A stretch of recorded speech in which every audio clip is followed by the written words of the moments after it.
Yo, what's going on, guys? It's Atrev. How's life? Real quick, before I get into this video, man, I want to thank you guys for your patience and your understanding. I've been having a lot of issues with recording lately. Fortunately, I got the hardware that I needed to fix my problem. It's all fixed. We're going to get right back into recording. I'm going to be uploading 4 to 6 p.m. Standard Mountain Time, as agreed upon in the poll that we took on our community page. Again, thank you guys so much for sticking around. I really appreciate it. With that being said, man, let's get right into it. We are going to be reacting to the Five Nights at Freddy's 1 lore today, and I will see you guys in the top left corner. All right, man, before I get into this reaction, dude, I just want to give a shout out to Super Horror Bro for the video. This guy does really good lore breakdown videos, especially on FNAF. I noticed that he has a whole bunch of FNAF videos on here that explains every single game. So we are definitely going to be checking those out once we move along further into the games. I will leave a link in the description to his channel. Make sure you guys go check it out. These videos are really super cool. All right, man, let's get right into it. Here we go. Hey guys, Super Horror Bro Mike here, and in today's video we begin a new series on the channel as we return to the world of Fazbear Entertainment with a look at the history behind each and every mainline Five Nights at Freddy's game. Last year I put together a detailed rundown of the animatronics inhabiting Scott Cawthon's terrifying yet captivating universe, and now we turn to the games themselves. Each episode will look at a particular game, in this case the original FNAF, and then touch on the following associated elements.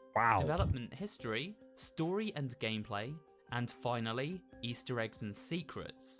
So I think I'm only going to watch the first 3 parts, the development history, story, gameplay, and the animatronics. I think I'm only going to watch those 3 sections. If you guys want me to look up these secrets and Easter eggs, man, let me know in the comments. I'll definitely take a look into those. Along the way, I'll also sprinkle in a few interesting trivia facts too. This will be a basic template for each episode of the series, as we cover everything from the original FNAF all the way up to Security Breach when it arrives later this year. I can't wait for Security Breach, man. I'm so excited for that one. That one is supposed to be like super scary, so I'm really excited for it. We still got a ways to go though. I'm even more excited for FNAF 2, 3, 4, 5, all of them right now. So we will get there when we get there.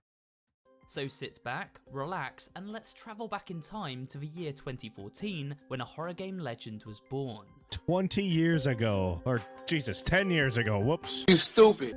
In order to understand how Five Nights at Freddy's came to be, we first need to understand why. Scott Cawthon is the creator and mastermind behind the entire franchise, but while most of the internet knows him for his work in the horror genre, it wasn't always like this for Scott. He came from humble beginnings, often working on independent games with wholesome family-friendly values. In fact, Cawthon's very first game was a project affectionately titled Doofus. Really? Wow, so the guy who made one of the most popular horror series of all time started off with family-friendly games. Ain't that just crazy? Wow, that's an awesome little tidbit. Which he made as a teenager in the early 90s. Believe it or not, this colourful and simplistic arcade game was made on ClickTeam Fusion, Galaga the same vibes. game engine as FNAF would eventually adopt itself. Back then, it was known as Click and Play. From this kooky dino shooter, Scott would eventually move on to a series of games created via the use of pre-rendered visuals. These include Chipper & Sons Lumber Company and Desolate Hope, both of which were criticised for containing creepy animatronic-esque character designs despite being aimed at children. I wanted to say, like, is that like Husky Beaver, I believe is what he said the name was? That kind of looks like Freddy, kinda. It really does. It really resembles him. Especially like the face, how he's got that little part that comes out, like his upper lip. That's pretty cool. Okay. Maybe he took some inspiration from his previous games. Especially true in the case of Chipper. Fun fact, Scott Cawthon created over 60 games before finally hitting mainstream popularity and acclaim with the Five Nights at Freddy's franchise, which he has focused on ever since. So you could say by this point he had well and truly honed his craft. Oh, 100%. Now, while these early days of struggling to create a successful game series may have looked bleak for Scott, the criticism he received about the rather creepy animations for his character renders in Chipper and Sons were in fact what led to FNAF's creation. I figured as much. I mean, they do look a little creepy, like, I'm not gonna lie, but wow, like, he took those criticisms and turned them into something unforgettable. Literally something unforgettable, a household name practically at this point. Scott was reportedly ready to quit game creation altogether, but decided to turn the criticism to his advantage and play to his What strengths. did I say? He would create a game where family-friendly mascots turned evil and scary animations were essential, dipping his proverbial toe in the waters of a genre he had previously shied away from: horror games. Hence the birth of Five Nights at Freddy's and its cast of terrifying animatronics. Hell yeah, dude. Five Nights at Freddy's was first submitted to the Steam Greenlight program Wow. on June 13th, 2014. A Kickstarter launched the following day, but was cancelled soon after, perhaps as Scott realised he could get the game made with his own budget. But a fun fact is, before removing this funding campaign, it did reveal an interesting tidbit about the central antagonist Freddy Fazbear. He was originally simply to be called Freddy Bear, a play on Teddy Bear. Wow, okay. I wonder if Fazbear Pizza was also inspired off of just the Freddy Fazbear. Maybe like Fazbear Pizza was just like the name of it, and then he's like, no, I'm just gonna put in Freddy Fazbear. Another little cool tidbit. Alongside the Steam Greenlight page and Kickstarter, a trailer was also launched over on Scott's YouTube channel to give players a sneak peek at the concept for the game. Check it out.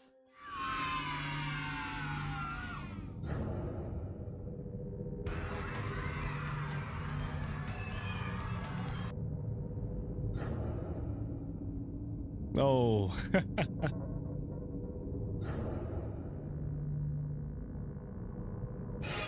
Oh no. Oof. Ooh.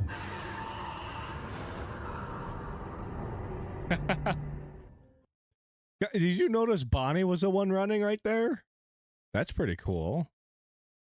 Usually, I mean, I would imagine it'd be. Now that I think about it, Foxy wasn't even in the trailer.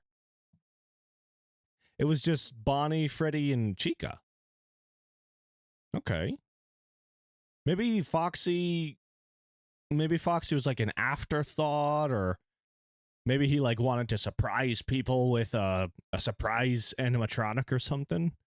I'm sure we'll get an explanation, but that's pretty cool little information there.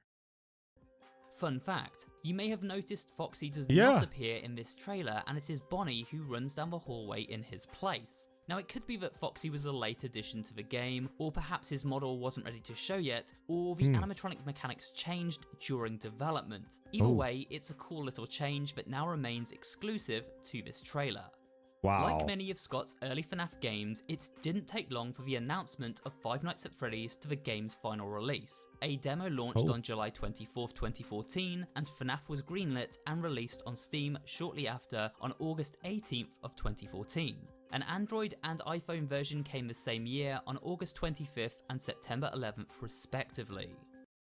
Could you imagine playing the demo for this game and not knowing just how crazy popular it was going to be at the time? Oh my goodness, I couldn't imagine, dude. Wow, and they even had mobile versions of it too. Like, he was going all out, Scott Cawthorn. Really, really awesome, man. Really good moves. So the demo was launched on the 24th of July, and the game was actually released in August. Wow, not even a month later. You must have got really good reviews. That's pretty cool, man. Awesome. The game opened to massive success, becoming an internet phenomenon, and this was in some part due to the overwhelming support from the YouTube community. Yeah, that's one thing that I have always loved about YouTube, is that you can take an underrated game, a game that is so good, but so just unknown, but you throw it onto YouTube, get some of these YouTubers to play it, dude, and it gets the recognition that it deserves. And it's so satisfying seeing that happening for people. It makes me so happy. Like, I remember this is how I learned about Five Nights at Freddy's, was off of YouTube. I didn't see any trailers for it or anything like that. The YouTubers that I started watching, like Markiplier, Jacksepticeye, 8-Bit Ryan, all these guys started playing the game, and I was like, whoa, hold up, this is actually kind of cool. I never played the game until now because I always knew I was going to do YouTube and I wanted to save it, and my goodness, was it difficult. But I did, and I'm glad that I did, man. But it was very difficult knowing that this game was out there and how awesome it is. Notable playthroughs from creators such as Markiplier and PewDiePie added to the game's initial traction, and over the following years, FNAF transitioned from cult indie classic into one of the most popular horror game series of all time. Story gameplay. Yeah, I'd say FNAF is probably a household name as far as popularity goes. I mean, there's a movie for it. Not even Dead Space is able to get its own movie. I mean, Five Nights at Freddy's is just that popular, that well-known, has that loyal of a following. Reminds me of old school RuneScape with how loyal the following is. We've covered how FNAF came to be, but maybe there are some of you out there in the audience asking, well, what is this game and what the heck is it all about? In this section of the video, I'll quickly answer those burning questions. However, it must be stated we will not dwell too much on speculation and theory talk. That opens a whole can of worms and could lead to an entire video by itself. Instead, I'm glad that he's just gonna stick mostly just straight lore, what we know, and not theory, because like he said, getting into theories, it can just spiral out of control. So let's stick with the actual canon and lore, please. Focus on simply the information given to us by the game at the time of its release. So here goes. We take on the role of a mysterious security guard named Mike Schmidt, a character since speculated to be Michael Afton. How does he know the name of our character? Oh, wait a minute. Now that I think about it, when you beat the game, you get a check and it has your name on it. I never paid attention to that. Our name must have been Mike Schmidt. Wait, but it says speculated to be Michael Afton. Why would we be called Mike Schmidt then? If we're speculated to be Michael Afton. Maybe that might be a fan theory, maybe. This information is given to us upon the completion of the game, like I said, we see a paycheck featuring said name. Fun fact, the amount on this payslip roughly corresponds to the going rate of pay back in 1993. So while we are not given a definitive year that FNAF takes place in, we can speculate the mid-90s. Wow, the amount of effort that must have gone into that, that's pretty crazy. The wage of 1993, 1 week. And you get what, like $123, I think it was. Yeah, the amount of effort that goes into these kinds of videos, dude, blows my mind. It's awesome. And given the decor and technology, this seems accurate. Yeah, as the title suggests, we work the night shift at Freddy Fazbear's Pizza, a sort of Chuck E. Cheese type establishment. Fun for the whole family, complete with bad food and even worse entertainment, in the form of creepy singing animatronics. However, unlike Chuck E. Cheese, these particular robots are possessed by the spirits of several missing children, and now roam the halls of a pizzeria by night, looking to cram any humans they detect into endoskeletons, as remarked by our only companion, Phone Guy. So just be aware, the characters do tend to wander a bit. They're left in some kind of free roaming mode at night. Something about their servos locking up, they get turned off for too long. Each of the... Hold up.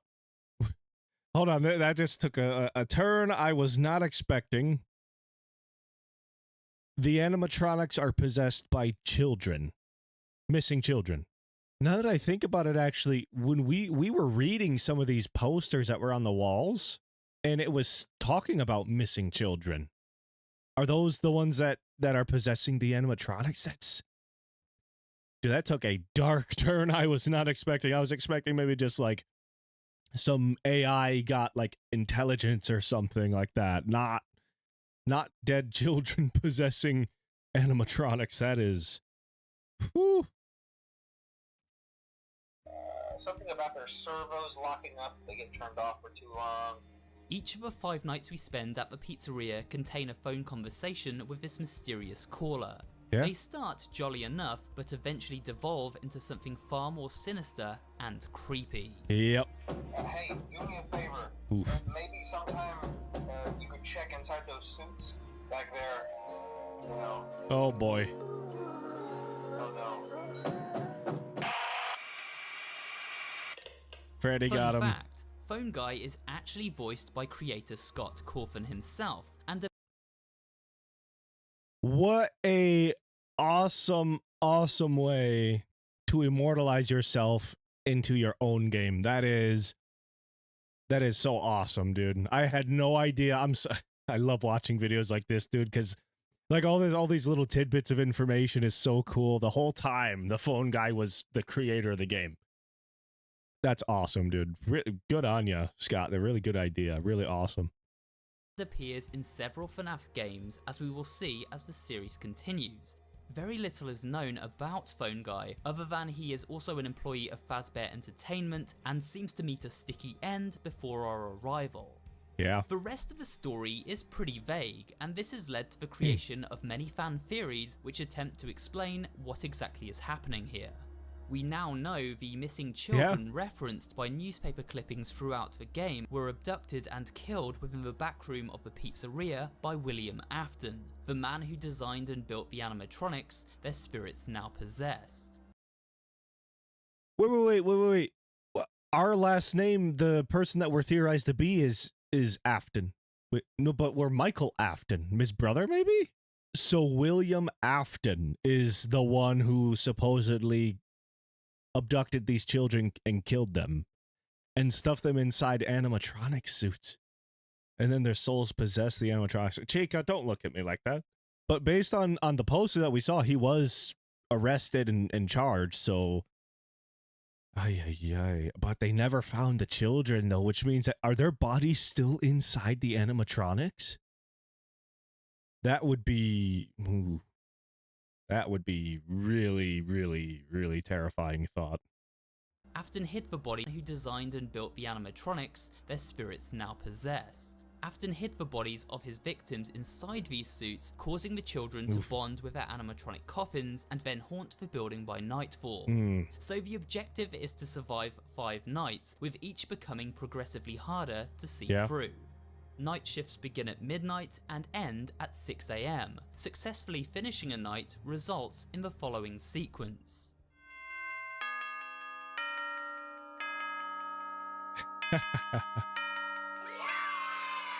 The sound of victory.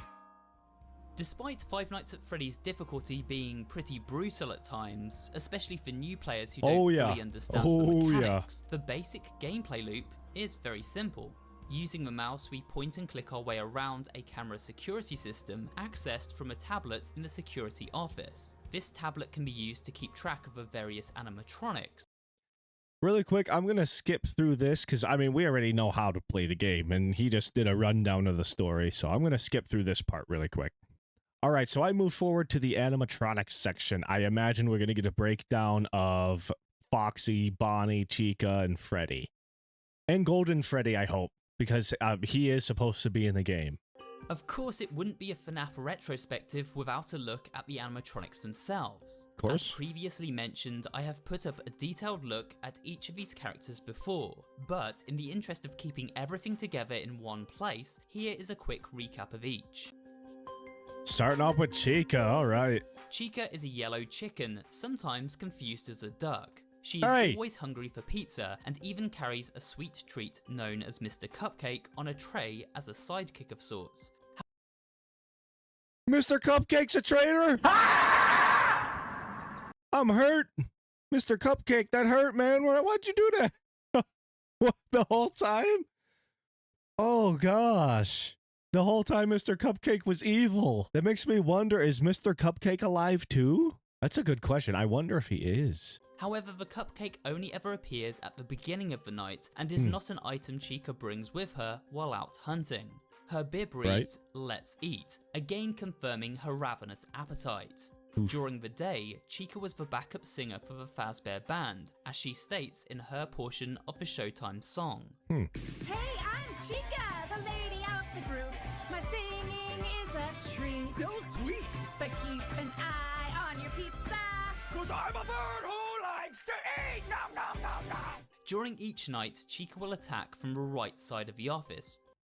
That was I didn't like that very much. That was creepy. She can often be heard clattering about in the kitchen, which is a good way to detect her presence.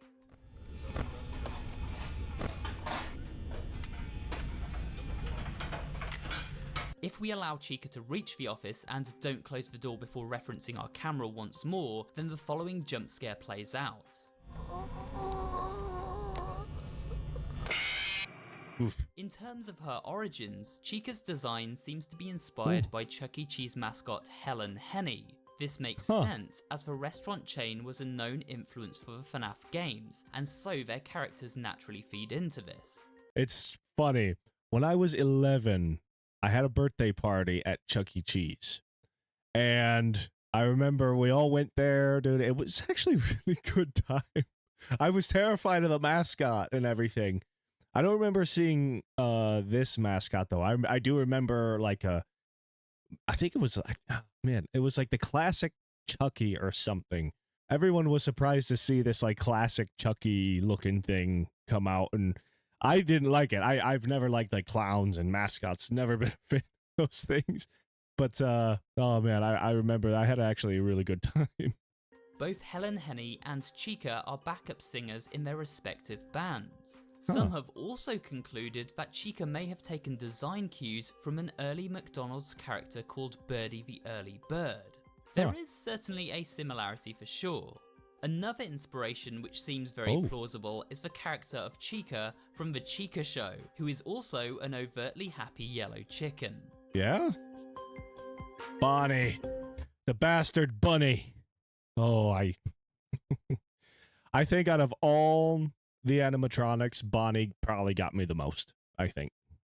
Bonnie is a purple rabbit who, despite the name, is indeed male. As you can see from his instrument of choice, Bonnie is band guitarist and proclaims as much in his Showtime song. Bonnie's my name, I'm hopping along with floppy ears and a cotton tail. My guitar is blazing, this rabbit's hair raising. Just listen to me wail. Take it, Bonnie. Bonnie, his singing was a lot less intimidating than Chica's. A lot less intimidating. He's still a bastard bunny though. Still don't like him. Bonnie always attacks from the left side of the office, moving gradually closer and often hiding in the nearby janitor closet. If he manages to get inside the office, Bonnie will not immediately grant the player a game over screen. Rather, he lays in wait until we bring up our tablet once more and then pounces with the following jump scare. Here are some facts about Bonnie. While developing the game, Scott Cawthon mentioned that Bonnie the Rabbit was his most feared animatronic. In fact, he even had nightmares about him. This was mainly due to Scott using Bonnie as the placeholder jump scare for all characters in the early stages of development. You know you're making a good horror game when you literally have nightmares about your own creation. Characters in the early stages of development. He even stated that he never really found the other three all that scary. Bonnie's origin is believed to derive from Chuck E. Cheese mascot Mr. Munch and also guitarist Jasper T. Jowls. Foxy! Next up we have everybody's favourite pirate, Foxy. A red fox with damage up and down his body, revealing sections of the endoskeleton beneath. That didn't even click in my mind that there was actually damage to Foxy. What happened to him? I'm genuinely curious, like what happened to Foxy? Why did he get damaged? How did he get damaged?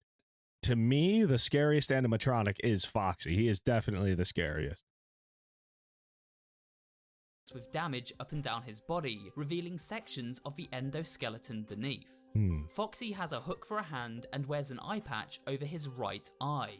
Unlike the other animatronics, Foxy doesn't roam around the pizzeria by night. Instead, he peeks out from behind his curtain in Pirate's Cove and slowly creeps to the edge of his camera feed. If we allow him to leave the camera, then we must quickly close the door to the left of the office and switch to the hallway camera to send Foxy back to his cove. When switching to the left hall camera, we see the freaky fox sprinting full pelt towards us.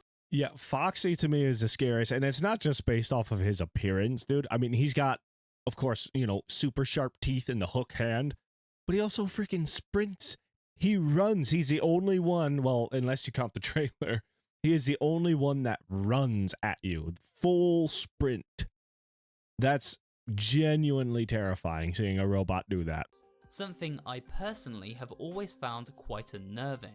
Yeah, Sometimes see? we can hear Foxy singing a rather strange tune from behind his curtain. Take a listen.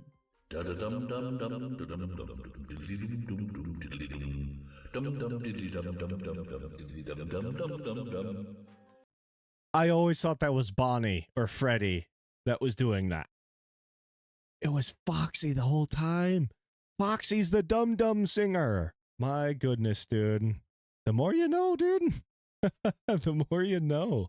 I wonder why he sings, though. Why does Foxy sing? And why isn't he a part of the band? Those assholes kicked him out of the band? Freaking Freddy. I bet it was Bonnie's idea, though. It is unknown why this singing occurs, making it all the more unsettling. Here are some Foxy facts. Okay. Foxy was in large part a creation of one of Scott's children. According to one of Scott's sons, Foxy was created during a road trip to visit family in New York. Scott would ask his children for input into the character designs to add a little extra spookiness to them. Scott also added to these comments by suggesting the reason why Foxy's body is so torn up was due to him being hard to model on a bumpy car ride. That's so cool, man. And you even immortalized your kids into your creation too. That's so cool, dude. That's a very awesome touch. And the fact that he looks damaged because of a torn up road, that's just makes it so much better. Who knows if this is true or simply a joke, but it's undeniable that Foxy's origins are interesting. Foxy is also the only character in FNAF history to date to not jump scare the player by attacking directly into camera, instead appearing in the doorway. In terms of inspiration, 3 characters often attributed to Foxy's design are Chuck E. Cheese character Foxy Colleen, Showbiz Pizza Place's Rolf de Wolf, and, most notably, the dastardly Foxy Loxy from Disney's 1943 short animation, Chicken Little. Huh. Here he is, man of the hour. The 4th animatronic is of course Freddy Fazbear himself, star of the show at Freddy Fazbear's Pizza. As he moves about, we can hear Freddy making spine-chilling laughing sounds. Oof, yeah. Ooh. These are actually the sounds of a girl giggling, but slowed right down. Freddy becomes active from night 3 onwards, terrifying. And it is imperative we keep our camera on him as often as possible. This is because Freddy can only move when we aren't looking at him, so regularly checking the camera feed is a good way to hold him back. Right. If Freddy reaches the hallway outside of our office, he will never leave, meaning we must now keep the doors closed from this point on, and most times this results in the power failing and a game over occurring. Freddy greeting us with the following scare. Oof. There are several fun facts about Freddy Fazbear. He got me one time. I think it was the worst jump scare I had. It was Freddy. He got me like that. Oh my gosh. Oh, I threw both my hands up. I was so scared. So let's list off a few quickly. The music we hear while Freddy patrols is a rendition of George Bizet's Toreador song from the opera Carmen. Whoa.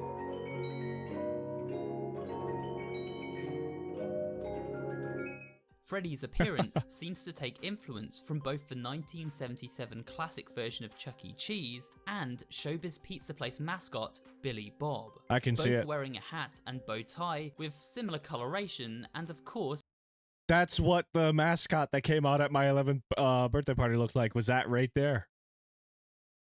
Oh man. Woohoo! Yeah, that brings back memories. Wow. Still terrifying. Utterly terrifying. Lead members of the band, hat and bow tie with similar coloration, and of course lead members of the band. Freddy was of course the main singer while on stage. My name is Freddy, I'm the singer in the band. Got a hat and a big bow tie. Oh, I'm a big brown bear, but don't be scared. I'm a real fun-loving guy. Are you sure about that? I think you're lying. I think you're a liar. Scott Cawthon originally planned for Freddy to be far more elusive and mysterious, only moving from the stage when the power went out completely. However, as development continued, Scott re-evaluated the situation and decided he wanted to make Freddy a far more prominent part of the adventure. I'm glad that he did that. I mean, because the game would have been super easy had he not done that. I mean, you just check on Foxy and Chica and Bonnie, that's it.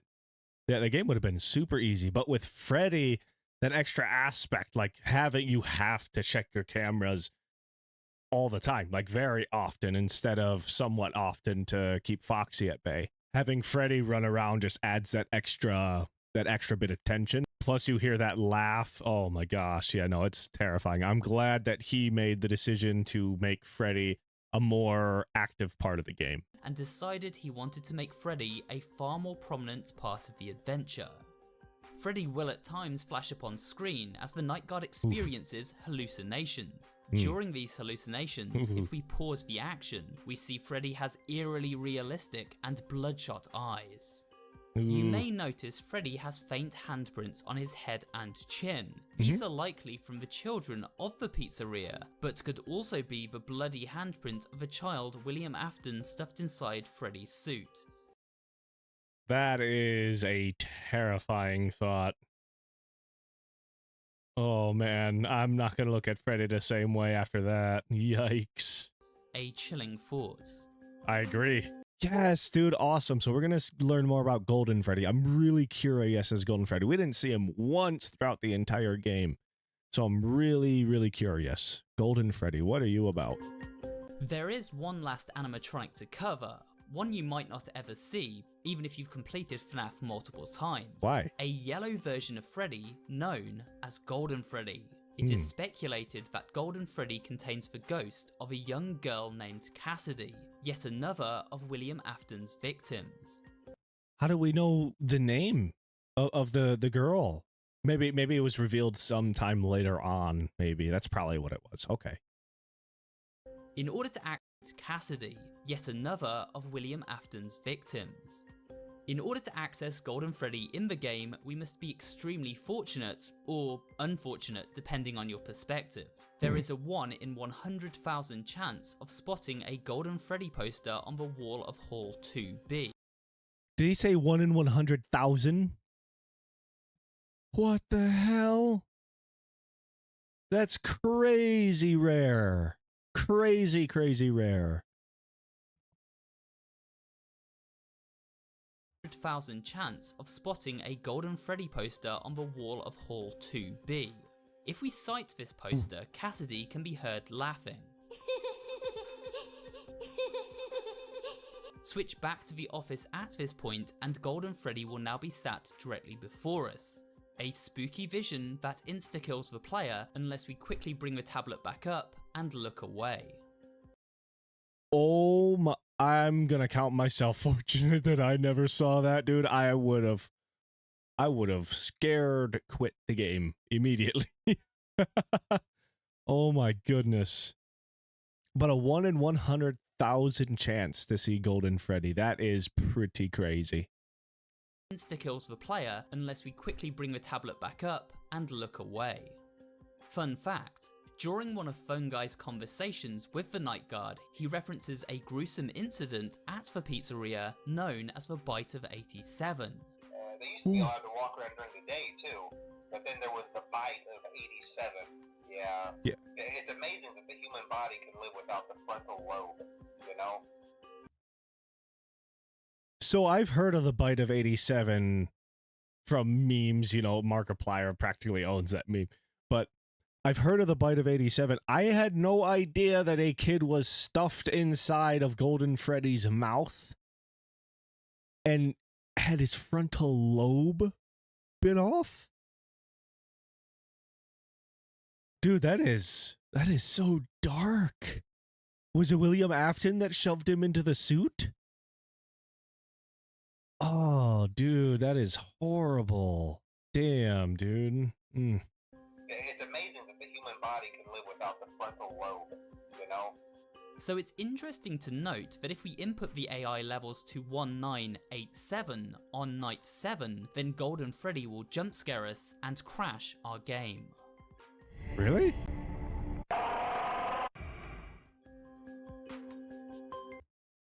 Whoa. I kind of want to try that sometime in the future. I gotta pause it. That's all the time that I got for this video, you guys. I hope you enjoyed. If you did, you know what to do. Show me some love. Hit that like button. I really appreciate your support. Let me know in the comments, man. Do you guys think that you could survive a night at Freddy Fazbear's Pizzeria as the night guard? Me personally, I think I could last one night and then I would never come back. I would quit that job. I wouldn't even put in my notice. I'd just be gone after the first night. Goodbye, adios, never seeing you again. That being said, man, I do have some social medias in the link in the description. You can go and follow. I'm not too active on there now, but I do plan to be in the near future. Again, I hope you guys enjoyed. Till next time, it's been A-Trev. Later.